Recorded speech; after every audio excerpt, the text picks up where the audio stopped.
This is quite a trip down memory lane for me. Look at these majestic, towering peaks, and the gently flowing streams. It's like setting foot in paradise. No wonder the legend of the divine damsel of devastation is said to have taken place here. Adepti wander oft where mortals seldom stride. Indeed, this looks like a place that one might expect to be frequented by Adepti. The Divine Damsel of Devastation is your upcoming opera, right? And the story takes place in Mount Tianheng. Huh. Seems like you have a real connection with this place.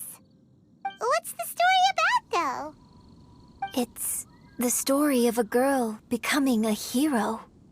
Cool. A hero story? They're Paimon's favorite! The legend first arose in this area. It is said that there used to be a prosperous village on the mountain. In that village, there was a loving couple who were completely devoted to one another. One day, a terrifying monster appeared.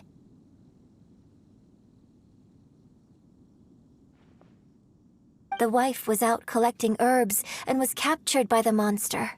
Her husband was so distraught at the news that it broke his spirit and drove him to madness.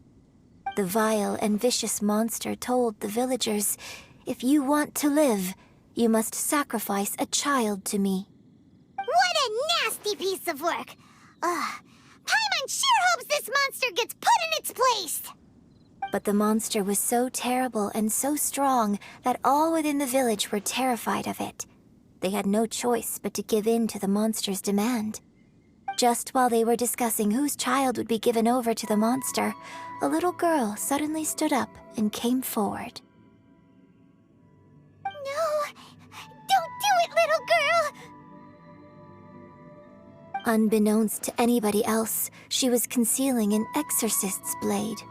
She approached the monster's lair, feigning fear and trepidation.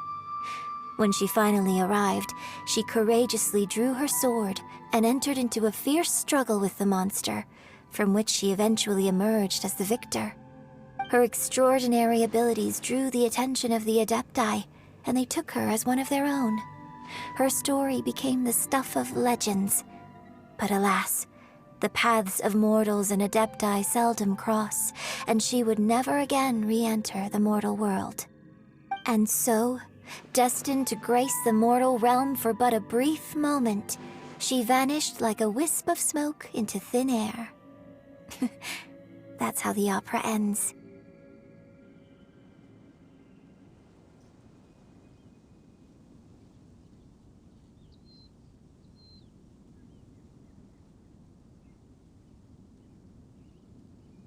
I really like this story.